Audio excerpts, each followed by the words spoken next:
Okay, noswaith dda a croeso cynnes iawn I chi I gyd. Rod ysgoli dwi, fforwyr dros dro y canolfan Llywodraethiant Cymru. Ac mae'n fain yn blesau mawr croesawu chi I gyd I digwyddiad heno. It's a great pleasure to welcome you all to the event here tonight. I'm Rod Scully, the Acting Director of the Wales Governance Centre, and it's a great privilege to introduce the participants here this evening. If I must just say briefly, I'm Acting Director of the Wales Governance Centre. We're a Cardiff University research centre which explores all aspects of the law, politics and government of Wales, as well as examining them within their wider UK and European contexts. And we aim to not only develop understanding through research, but also to communicate that through various events and participating in them, including in this event tonight. So we're very pleased to be able tonight to welcome to Cardiff into the National Assembly the Speaker of the House of Commons, Mr. John Bercow, and we also have the Llywydd, the presiding officer of the National Assembly here, Elin Jones. In a second, I'm going to shut up and disappear off the stage. And the discussion is going to be, for the first part, filmed and led very ably, I'm sure, by political editor of ITV Cymru Wales, Adrian Masters. Adrian has to disappear and go talk to the nation just after 6 o'clock. We'll then move to audience question and answer, which will be left in my probably slightly less capable hands. But for the moment, I'm very pleased to hand over to Adrian. Thank you very much, Roger. If you have any message for the nation, let me know and I'll pass it on. I'm absolutely delighted that the Llywydd and Mr. Speaker are willing to talk to us and share their experiences tonight. And I've got more than enough questions to ask them, and I've been supplemented by questions from people who've submitted questions on Twitter. And this whole session is being streamed live on Facebook, so we, in theory, we should be getting some questions from people from the world of Facebook too. So lots to get on with. Thank you both very much for this session. Let's really start, I suppose, by looking at the similarities of your roles and the differences of your roles. Llywydd, how do you approach your job in the chair? In the chair, I approach my job by ensuring that I'm impartial in dealings with all political parties and all individual members. I guess that's clearly a similarity in our role in chairing full plenary sessions of the Assembly here and the House of Commons. I want to ensure that all viewpoints by all individual members, backbenchers especially, are heard and allowed to be heard even when they may be unacceptable viewpoints to the majority of Assembly members. And it's important that everybody who has been elected to this place is treated equally. And that's my start and finish point. What's your start and finish point, Mr. Speaker? So far as the chair is concerned, Adrian, it's the same. As the presiding officer has just said, by implication, we are expected to be the referee or the umpire. And so there is no question of seeking to advance the expression of one point of view or to retard or inhibit the expression of an alternative point of view. We are facilitators. We are trying, subject to the important constraint of time, to ensure the expression of the widest range of opinions that exist in the House. The prerequisite of that, I suppose, is twofold. First, a knowledge of who everybody is, and preferably where they represent, because that can be relevant to a question time session or calling to someone to speak in a debate. And secondly, a further prerequisite is a spirit of fairness. And, you know, I'm sometimes asked, I don't know if the presiding officer has ever asked, well, don't you find it difficult to remain impartial? And I think the answer is no, because it's a matter of duty, point one. And point two, we're in a transparent age. We're broadcast, and people in any case are now constantly commenting on our activities perfectly properly.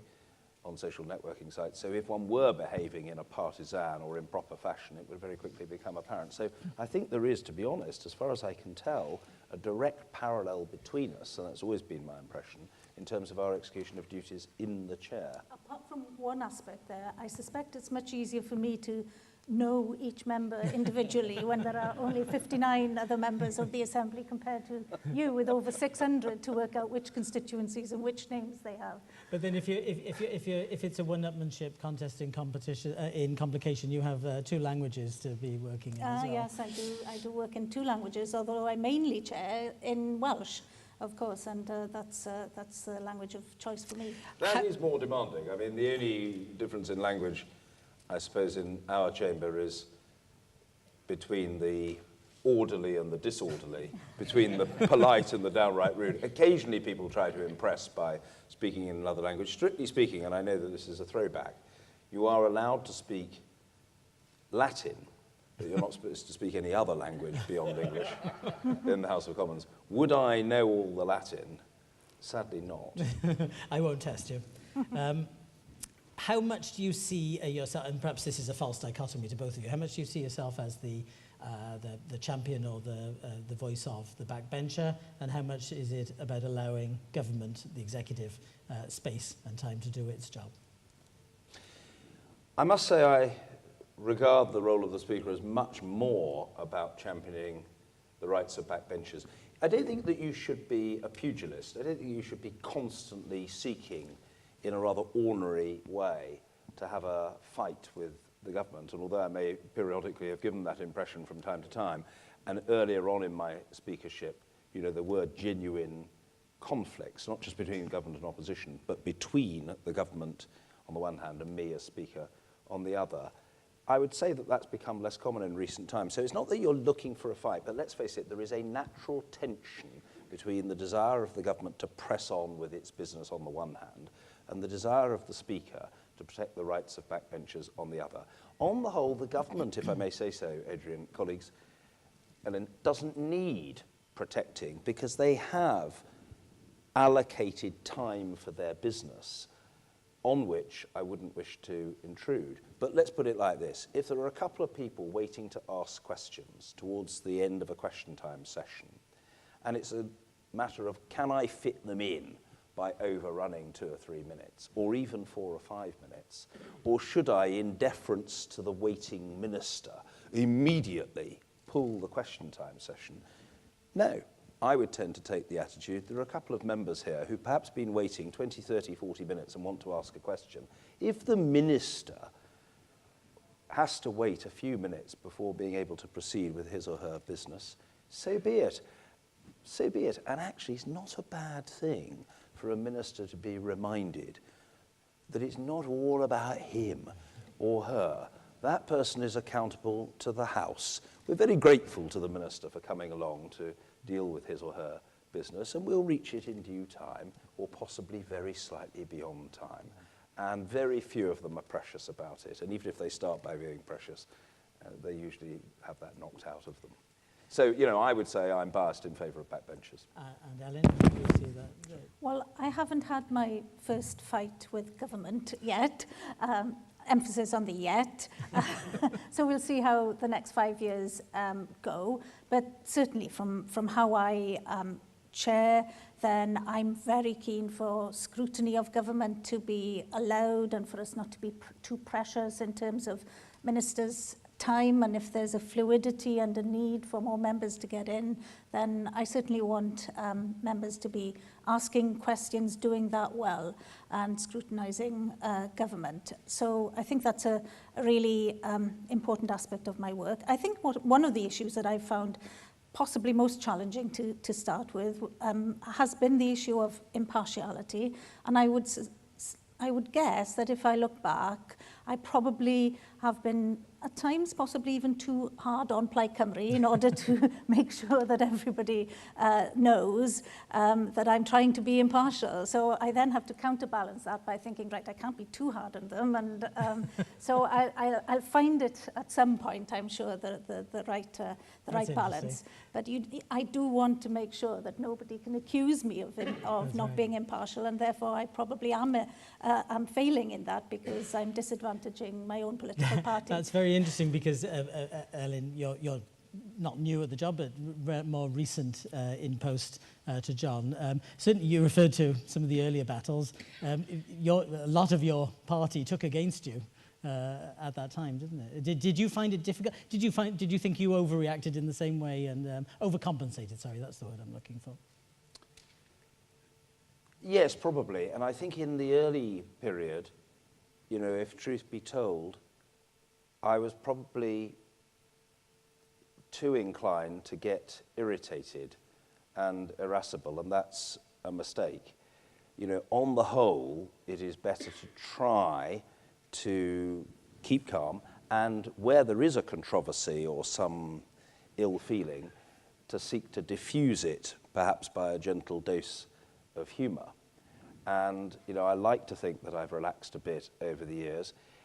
My situation, let's face it, was unusual in that, you know, I was elected Speaker with very large support from other parties and not a great deal of support in my own. I did have some support in my own, but not a lot, and certainly not from the Conservative front bench. The great majority of the Conservative front bench didn't want me to be Speaker.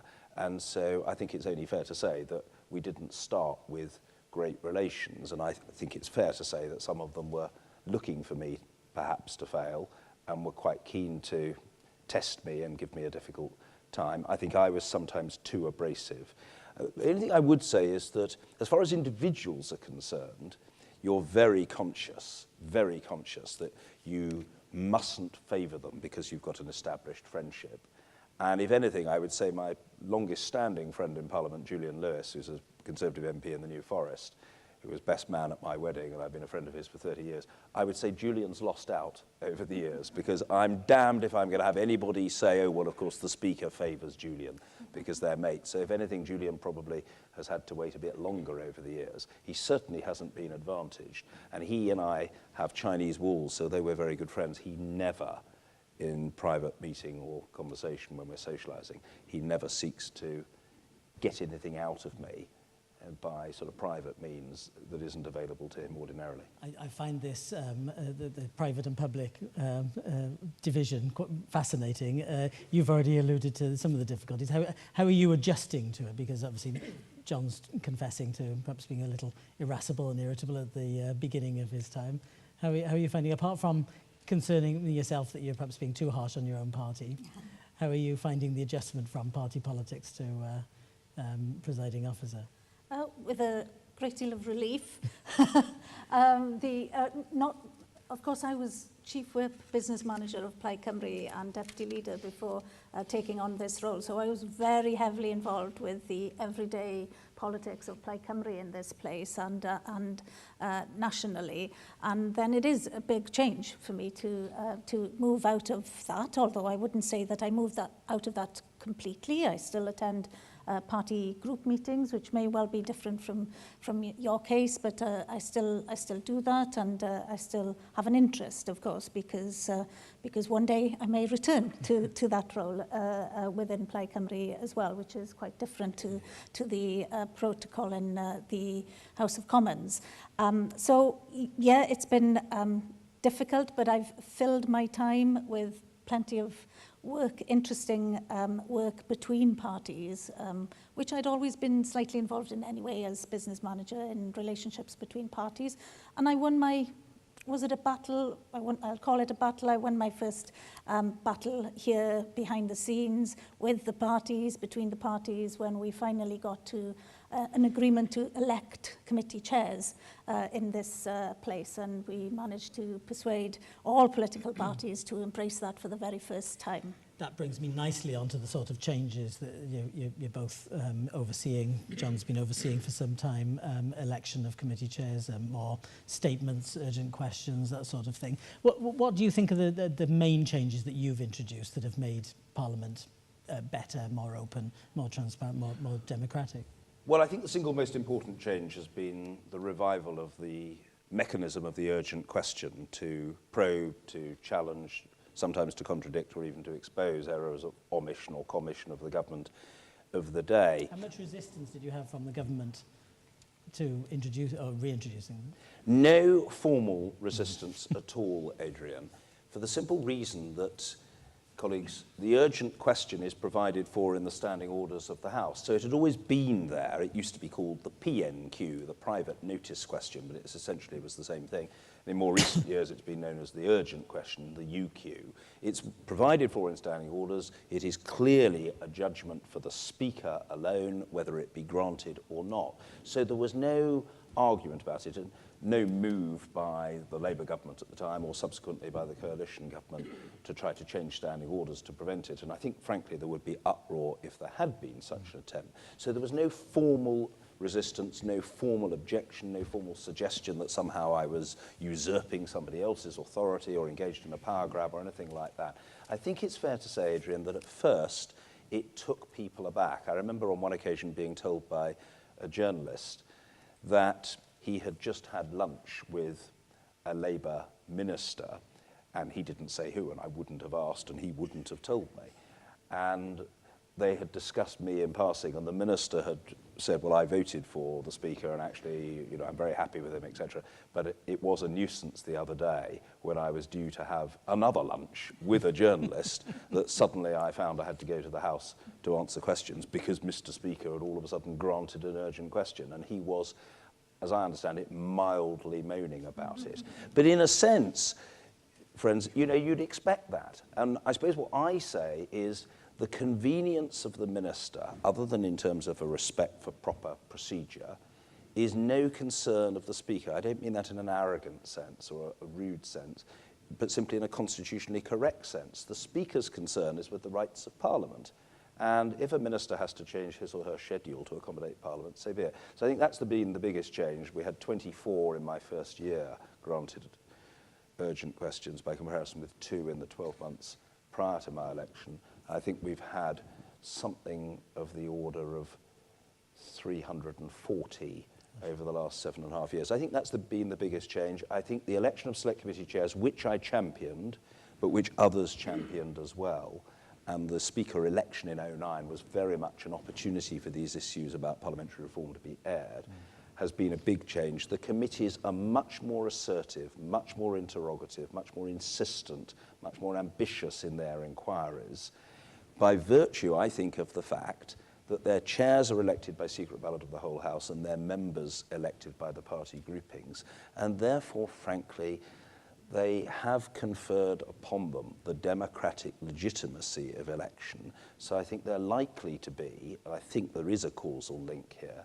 more searching, more remorseless almost in their inquiries. The Backbench Business Committee establishment, the establishment of the Backbench Business Committee is a big change too. They choose the business 1 day a week. They'll choose topics for debate which perhaps the government and the opposition officially don't want, and they can bring about change. For better or for worse, a Backbench Business Committee debate in the last Parliament on the merits or otherwise of a referendum on EU membership eventually led to the Conservatives changing their position from being against a referendum to being in favour. Now, whether you like that or not, whether you think in the light of what's happened that was a good thing or not, I suppose the only point I'm trying to make is this has not been a symbolic development. It has had a real and discernible effect.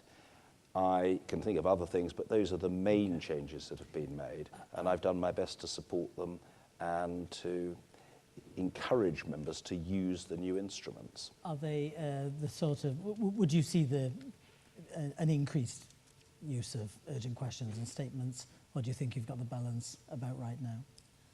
Well, I'm certainly keen to respect the right of members to ask urgent questions and for government to be answering those.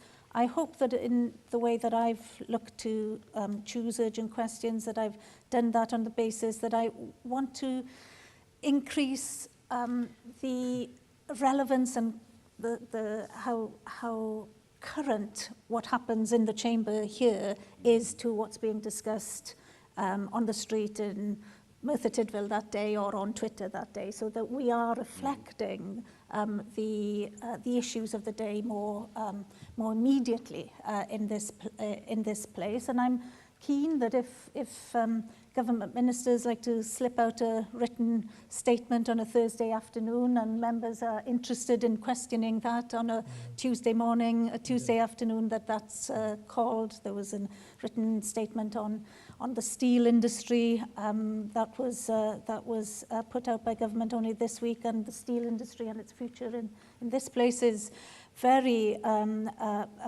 much discussed and needs to be questioned, and I accepted an urgent question on that basis because it's important that members feel that they have the right to table urgent questions, to reflect in this place the issues that are of importance to their constituents, and that ministers are wholly accountable to this place. Okay. Adrian, can I just add? I mean, I think that it's incredibly important to have a magnet that brings people to the chamber rather than effectively, even if not deliberately, sends them away from it. And if I had to encapsulate it, I think the merit of quicker progress at question time is that MPs think, oh, good, I may have question 15, but it's got a very good chance of being reached. So they bother to hang around. And I think there was a period when we got nowhere near question 15 a decade or so ago, and therefore they didn't bother to hang around. And the thing about the UQ is, A, it keeps ministers honest, which in a sense is Ellen's point. Well, it's got to be relevant, and frankly, the minister shouldn't just be able to communicate to the media or slip something out on a quiet Thursday afternoon. It keeps the minister honest. But again, it also makes the ordinary member feel, if I want to give voice to a concern and to probe or to articulate an anxiety, I don't have to go rushing off to a media studio. I can come into the chamber. So I think that whereas the lifeblood had been sucked out of the chamber for some time, our general experience is that it's been restored. We had an excellent example of the Minister for Education here giving the first announcement on the change, her thinking on the change on student funding, rather than to a journalist in a press conference, nothing against you, Adrian, but saying it for the first time on the floor of the Assembly. And sometimes we've drifted away from that too much, and we want it back here. Related questions, but these all come from members of the public, some visitors to the Senedd, some people from Twitter. This is Shane on Twitter said, what lessons could John share with Ellen on making the Assembly members more engaged and livelier in the chamber? John's trying to get them to shut up and speed up. People want them to be a bit more noisy and lively here. Do you think there's anything you can learn, Ellen? Well, I've turned the mics up, if that's... I've noticed that it's a bit noisier, yeah. Too much of the background music of the Assembly, the background heckling, was not actually being transmitted because the mics were turned down. So the Do you think people like it? This is the controversy, isn't it? I mean, John's always saying that people outside are fed up with hearing the Yarboo politics. Yeah. Do you think do you think he's right? Do you actually think that people like a bit of pantomime and noise? No, I don't think people like the pantomime, with all respect, and I think there's probably a bit too much pantomime for my liking, personal liking, I think John would agree in some of the House of Commons. But I'm keen to allow a degree of the political heckle in the chamber here, and I've been possibly more tolerant of that than previous presiding officers, but I'm trying not to allow some individuals who've been trying to push me too far over the past few weeks. And I'll reverse the question to you then. Are you trying to clamp down on the sort of thing that actually attracts people to Prime Minister's questions? Or are you, in other words, is it us that's in the political bubble and in the media that like all the Yarboo? Yes. Okay. Yes, I mean, I think that, the political class think it's great. The press gallery, for example, think it's fine as it is. And the truth of the matter, and I don't seek to impugn the integrity of any individual journalist or of the press gallery, is that for purposes of news coverage, it would suit the media's book if one member walked across the chamber to punch another member, as has occasionally happened historically, when, of course, Bernadette Devlin famously crossed the floor and thumped Reggie Maudling. And if you go back further, you know, there was a case where Manny Shinwell physically attacked a Conservative MP who made an anti-Semitic remark. That goes back several decades, of course. But it would suit the media fine for that to happen. My view is when they say, oh, it's fine, they're the beltway, the political class. I think the mass of the electorate can accept a bit of passion. I often say, look, my answer is nuanced on this.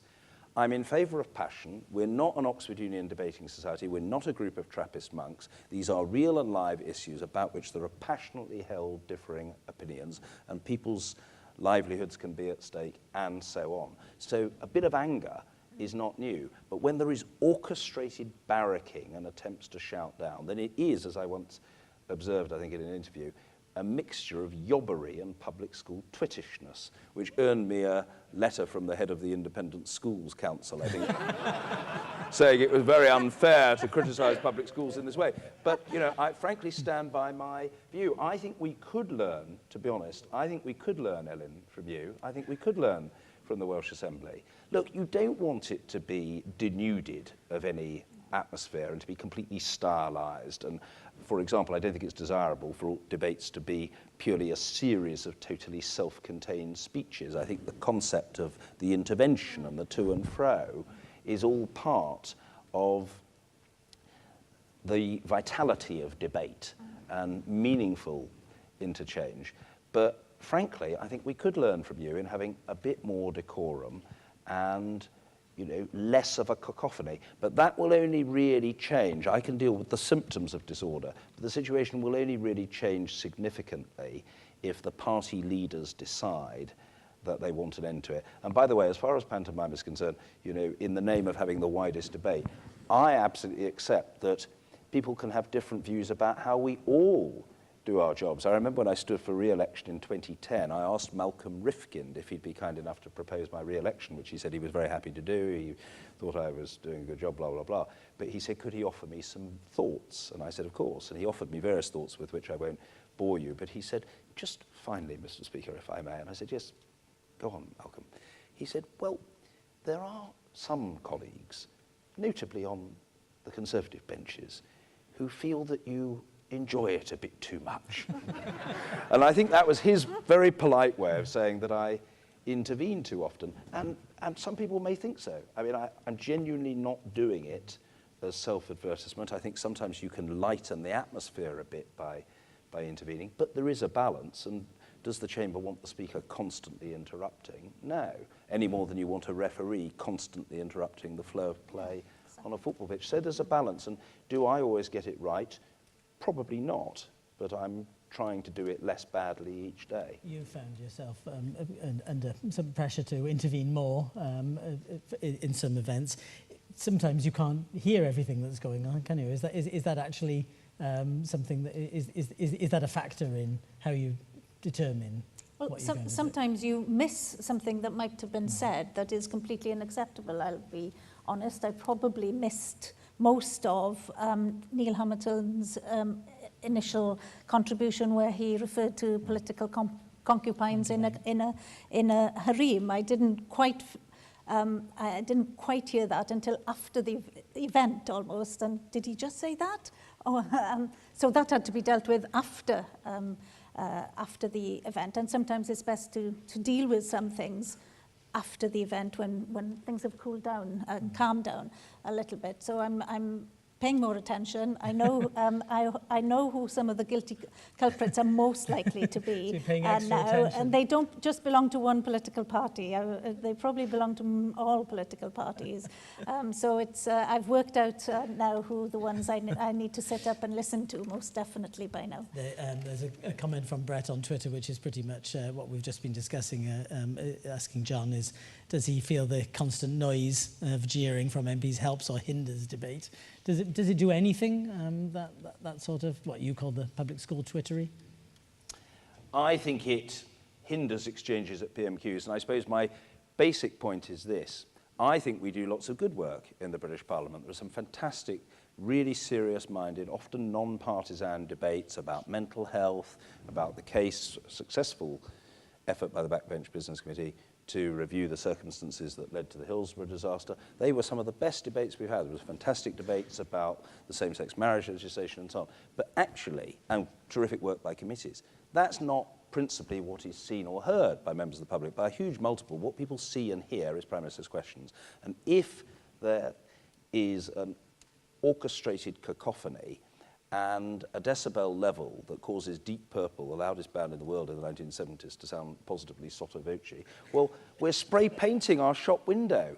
And I come back to the point that probably the media class and a lot of colleagues think it's fine because they're part of the Beltway, but my general sense is the public think it's not fine. So, you know, I hate to say it, but I think that there is, genuinely, I'm not just trying to split the difference for the sake of it, a middle way. I think there is a third way, if I can use that expression, between, you know, the atmosphere of a library, which you don't want, and mass disorder, which you don't want.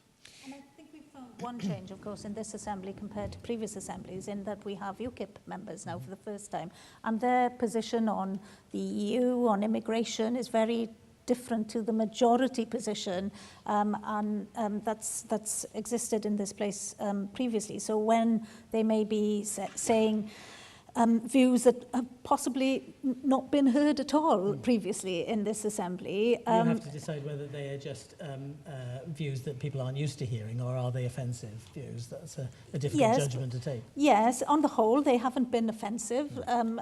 They certainly have been legitimate views expressed, but disliked by very many other members in the chamber. And then there's been an obvious jeering of that. And I have to protect some of them very new to political life generally, let alone elected political life in a place like this. It's very important that their voice is not drowned out by far more experienced politicians with louder voices. So I have a very clear duty in my own mind to protect that even though I disagree personally with their views, I have to allow that view to be heard. That's interesting, and you've had a similar experience with a sudden influx of SNP members. Yes, I mean, do I have a track record of support for Scottish independence? No, I don't. But my views about that matter are not relevant. I had this early and very short-lived altercation with them. In fact, I think, to be honest, altercation is almost overstating it, on the subject of clapping, because there is a very long-standing convention that you don't clap in the chamber of the House of Commons. People say hear, hear, perhaps in a rather repetitive, noisy public school way, but that is our tradition, and we don't have clapping, and clapping has occurred really very much as an exception to a rule. And so, you know, when the SNP started clapping at an early stage, a particular speech, I sort of said, well, we don't have clapping in the chamber. Now, I must emphasize, of course, in the end, I think presumably true also for Ellen, certainly true for me, I'm the servant of the House. It's not for me to impose a rule. It is just the very long-standing convention that we don't have clapping. So I said to SNP members, well, we don't have clapping. I'll always defend SNP parliamentarians' right to be heard. They can be absolutely clear about that, and they'll see that for themselves. They will be heard. Even if no one else wants to hear them, they will be heard, but I would ask them to respect our conventions. If, however, the House decided, I don't think it will, I don't think it has an appetite for changing on this front, but if the House decided, well, actually, let's regularise, let's legitimise clapping, fine. Am I sort of dying in the ditch to preserve the convention against clapping? No, I mean, I absolutely accept, I think John Nicholson, SNP member, said this, there will be a lot of people who will say, well, what's wrong with clapping? It's perfectly normal. It's much more normal than people making farmyard noises or saying, yeah, yeah, yeah, yeah, as a lot of people do. So, you know, I'm completely open to change. All I was doing there, I wasn't trying to slap them on the wrist or anything. All I was trying to do was to uphold the status quo unless and until Parliament decides that the status quo be changed. That's all. When we spoke earlier, I did suggest that I could swap a few UKIP members, new UKIP members, for a few of your new SNP members, and that we could do a bit of a trade. Yeah, now I could quite understand why you wanted to make that exchange. Although I'm not sure whether I want 50 of them. That would slightly dominate. The only thing I will say for the SNP members, and I have made this point before, but I stand by it, is that they could teach a lot of people something about group solidarity. They turn up in large numbers, and they turn up ready to contribute. I won't say that their group features a large number of very independent-minded contributors, and I don't mean that in a pejorative sense. I wouldn't say that their group features that, but then they're a smaller group, much bigger than they were, but small as part of Parliament. So in a sense, you know, they tend to act very cohesively and they tend to stick to a party line, but they take part. A couple of questions from people outside this room, which all kind of fit with the kind of thing you're saying. Simon on Facebook is asking specifically, John, do you feel that tradition sometimes hinders or benefits Parliament in Westminster in ways the Senedd doesn't have? And turns that round to Ellen, do you feel that you have a less restricted reign because of it? And a member of the public who submitted questions earlier, should we have more pomp and ceremony in the Assembly? And correspondingly, less in the Parliament. You're shaking your head. Why not? More pomp and ceremony. It looks good on telly. No, I'm not for pomp and ceremony, and I don't think that the majority of members here are either. We're about status and being a proper Parliament, and that carries with it a lot of respect, and it does sometimes involve a degree of ceremony, but when we do ceremony, we don't do it with pomp. John, less pomp and ceremony? To a degree, yes. I mean, I've made a change myself in my time as Speaker, for example. You know, I've chosen not to wear a wig because I think it's completely outdated and anachronistic. I'm thinking about adopting it. You're thinking of adopting it? Our circumstances are different. And I don't mean merely in terms of our respective professions. Very, very diplomatic. But no, I mean, I've made a change in that respect. I don't wear court dress on a day-to-day basis. I can see an argument on ceremonial occasions when Her Majesty is visiting or when, you know, President Obama comes or the Pope or Aung San Suu Kyi or whatever for donning the morning coat. And certainly when the Queen comes, I wear the state robe out of respect for her. But otherwise, I think a business suit and a simple gown on top is perfectly adequate. And I think most people have got used to that. I don't myself think that you should abolish a tradition just because people don't understand it. Some people, until they're versed in our history, might not understand why we have the playing out of the drama on the day of state opening, with Black Rod coming to the chamber and banging on the door and so on, and the convention that the Queen doesn't come into our chamber. But actually, just because people don't understand, that doesn't mean we should get rid of that tradition. I think it's a reason to explain that tradition better, because it is very much at the heart of the evolution of modern British constitutional democracy and the development of a modern constitutional monarchy. So I think I would defend that. I think the main problem with tradition is not that we have too much of it per se. The main problem with tradition in the House of Commons is that it tends to inhibit members from being innovative and thinking boldly. You know, there tends often to be an attitude, we've always done it that way. I'll give you an example. We have a tradition that we have private members' bills on a Friday, and they can be talked out. Personally, like the procedure committee that has recommended a change, I would prefer private members' bills to be dealt with during the week with a guaranteed allocation of time, no capacity for them to be talked out by long speeches, but that allocation of time and a vote at the end. And they either have the support of the House and go into committee, or they don't and don't. Now, you know, that would be a change, but a lot of people say, oh, but, you know, do we need to change? Well, I think the way we deal with private members' legislation, you know, is not modern, and I don't think it's altogether responsible. Talking of change, again, these are questions from a member. In fact, this question comes from a visitor to this Senedd. Do you, John, like the Senedd? Do you like this building? Are you a fan of modern buildings for parliaments? And then a similar, related question from another member of the public. When the proposed building works to the Palace of Westminster take place, where will Parliament sit? Should it be in another city? I hear Cardiff is lovely. Aberystwyth is better. Well, and I think that the principle of horses for courses applies in the context of buildings. Do I like modern buildings generally? Yes, very much so. But I think that it would be a bit odd suddenly to opt for a modern building in Westminster. And in view of our history, I don't see a great appetite for doing so, and I don't think that is proof that people are reactionary. I think people want to keep the best and improve the rest.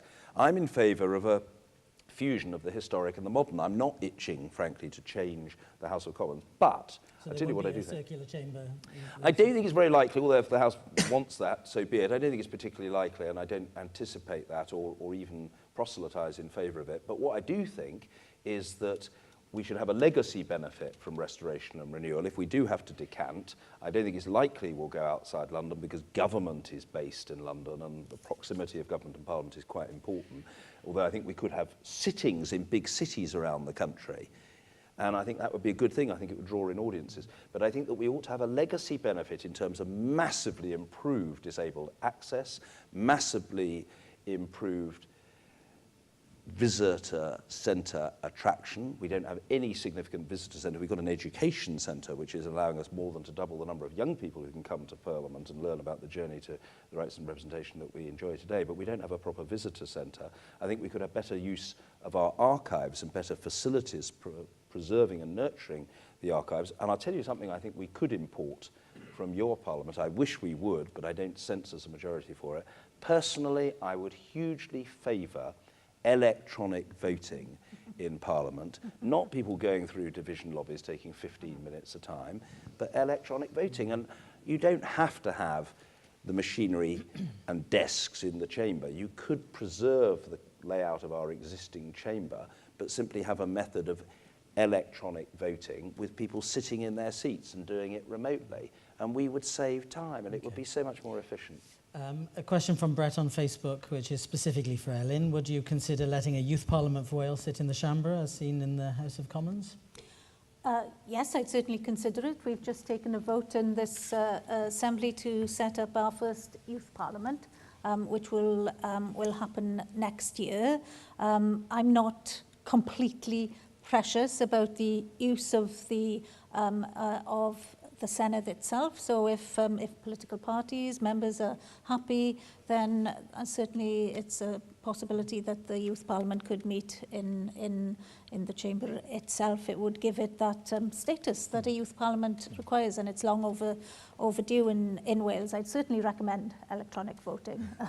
I find it incredible to contemplate all the members leaving at some point to go out and vote on all their amendments, and so electronic voting is most definitely something to be commended. Even when people vote the wrong way.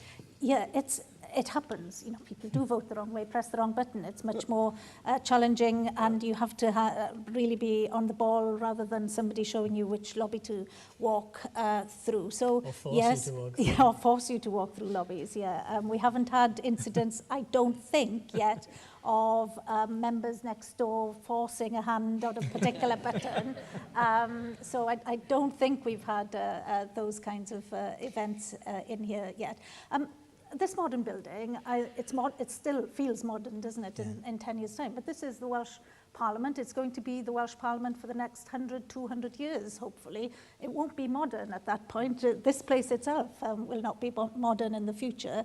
But it's certainly a free place to have been able to introduce, in the technological age, electronic voting, use of IT quite clearly from the start of our proceedings here. So that's been particularly useful that we started our parliamentary voyage at a time when technology has allowed us to invest and to be technologically up to date here. Some might say it can also allow the politicians to be a little distracted if they're on their iPads and iPhones or computers. Is it?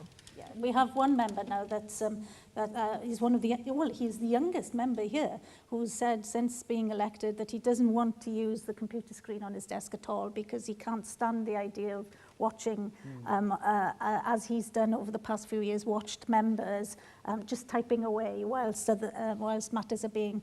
Think you might remove them? No, I'm not for removing them, but I am for invigorating debate and for members to feel that they should be intervening and listening more to what's happening and trying to ensure that members are taking part in debates and intervening on speeches because they may be too boring for them and they want to liven things up, or because they've got really relevant points to make in that debate. Do you feel that sometimes, John? There are sometimes shots of ranks of MPs on their phones or iPads.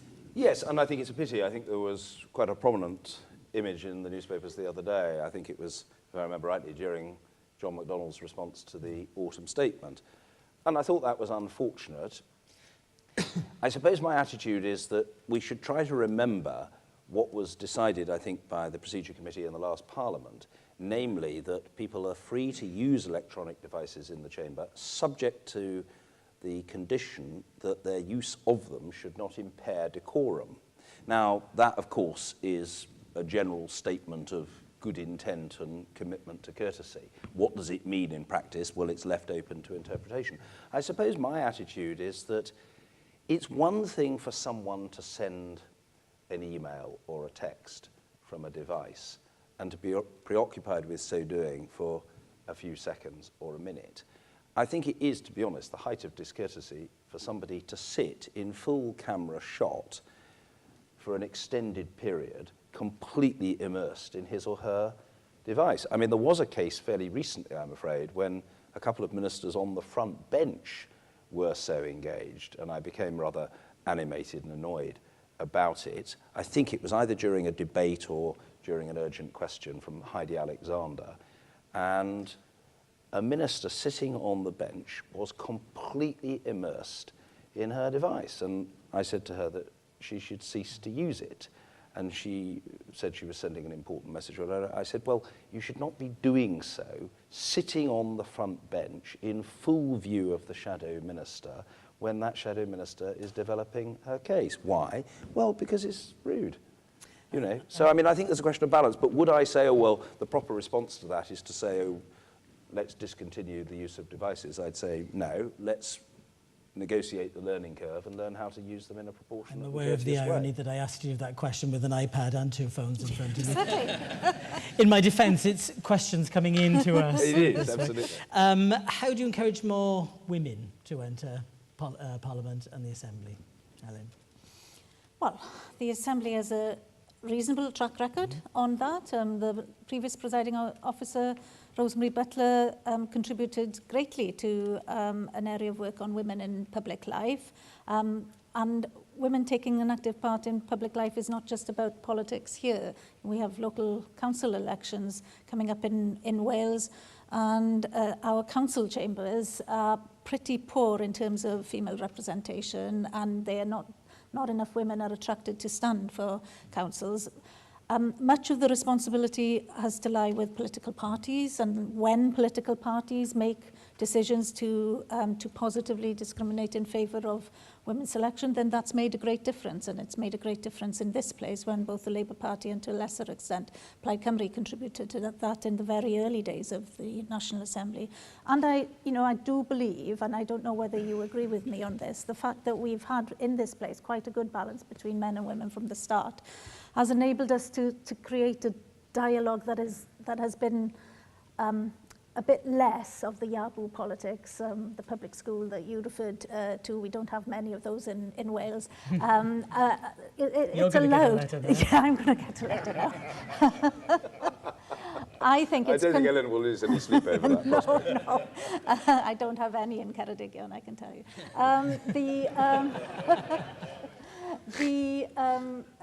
Yeah, I think it's contributed to the nature of a more, should I call it a grown-up debate, or certainly a more understanding debate that's allowed voices to be heard, all voices to be heard, not just the loudest voices.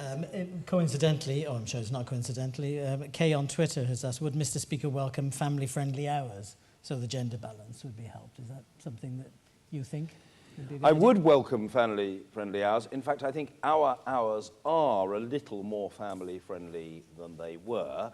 There is a debate to be had about that. There are people who say, well, finishing at 7, as we now do on a Tuesday rather than at 10, isn't that family-friendly, because if you've got very young children, then by the time you get home, they've probably gone to bed anyway. But I got the impression in the last Parliament that amongst those who favoured change, who favoured meeting earlier and finishing earlier, that was the option that they thought had the best realisable potential, if I can put it that way. That was certainly Joan Ruddock's view, and Joan was in the lead on the matter. I think it is a bit more family-friendly. Yes, I do favour more family-friendly hours. I perfectly openly have countenanced the idea that we could meet earlier on other days. I think Monday would be difficult, because I think on Monday people are coming back from their constituencies, to London. And if you decided to meet on a Monday morning, then I'm afraid all you would do is replace one form of family unfriendliness with another. Members would end up having to come from their constituencies on a Sunday, which would be a bad thing. But I'm open to ideas about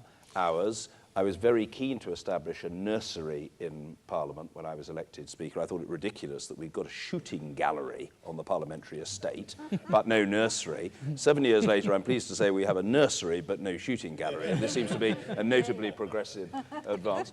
I mean, what Ellen says about the parties being in the lead on things like candidate selection is true. The only thing I would say is that I think around the world, the evidence is irrefutable. If you have positive action in the form either of all-women shortlists or of 50-50 selections, say you need 100 candidates, and you say we're going to have 50 men and 50 women, that does broker real change much more quickly. And does it improve debate? I think it does. I think it makes Parliament look and sound and feel a bit more like the country we are charged with representing. Okay. And I think the tenor of debates improves. So, I mean, I still think there's a lot of scope. I just try in the chair to treat members fairly, and I don't have a completely mechanistic approach, but I wouldn't want to call half a dozen men in succession without calling females. And I'm always, the other day I actually said, I just note in passing, colleagues, that I can detect an uninterrupted sea of men seeking to catch my eye. If a female member stands, I'll call her, and if she doesn't, I won't. Whereupon a Conservative Member of Parliament who's a barrister sprung to her feet and, not surprisingly, performed very competently at no notice. This part of the event is coming to an end. I'm going to have to go and disappear shortly, so I'll end on a nice, light, easy, uncontroversial question. It's not going to be, is it? Fewer MPs, more Assembly members. Discuss, then duck. Well, more Assembly members, yes. I think the case has certainly been made by previous commissions and the previous commission of this place, and now this commission as well. And the Wales Bill will give this place the powers for the first time to decide on our own elections and to increase the numbers of AMs, and I'm keen to pursue that during the course of this Assembly. And should that go hand in hand with a reduction in the number of MPs from Wales? Well, I'm sure it's politically more acceptable for people in the public that if you're looking to increase the numbers of Assembly members because of transfer of greater powers over the years to the National Assembly, that may be more palatable for some if there is a reduction in the number of MPs and MEPs. But in my view, the case stands on its own merit, that there should be greater number of AMs to do the work of Parliament and scrutiny properly. And to do that, then the case has been made that we need more AMs in this place, and it's now, with the transfer of powers, building a political consensus in this place for that and getting it right. And John? I certainly think there should be more Assembly members. The workload of Assembly members is enormous. Now, it's not that I am getting out my violin to play in sympathy with them, but I think that we ought to treat Assembly members fairly. And we've got to be practical about it. You've got to have a presiding officer and a deputy. You've got to have members of the Welsh Assembly Government. You've got to have chairs of committees. You need to have a critical mass, and it seems to me that 60, frankly, is far too few. It may not be a popular cause, but that doesn't mean that it isn't a justified cause. I personally think you could do with a lot more. I could perfectly well imagine there being 100 members of the Assembly, and do I think there's something outrageous about advocating that? No. What I would say to people who don't agree with that is, please deal with the argument on merit, rather than just launching into a generalized ad hominem attack on politicians and saying, it's all about expenses or it's about them feathering their own nest. No, there is a genuine debate to be had. Personally, I think that the Assembly could very properly and with public benefit be larger. Do I think there should be fewer MPs at Westminster? The honest answer is I don't. I absolutely accept that the government is entitled to bring forward and secure parliamentary support for a reduction in the number of MPs. But if you're asking me, do I personally think it's a good idea? I don't, including fewer MPs for Wales. I don't. And I suppose what I would say is this. If the government is determined and can achieve parliamentary support in Westminster to cut the number of MPs, so be it. You won't slash the total costs by an equivalent sum, because you will have larger constituencies for individual members and greater research costs and so on. And my final concluding point is this. If you cut the number of MPs, the quid pro quo should be that you cut the number of ministers as well, because otherwise what you're doing is advancing the executive at the expense of the legislature. And in my view, that is wrong. That's a good note for us to end this part of the discussion, and that ends the Assembly's Facebook stream. So thank you to everybody who's been watching live on Facebook. And that's it from me. I'd like to make my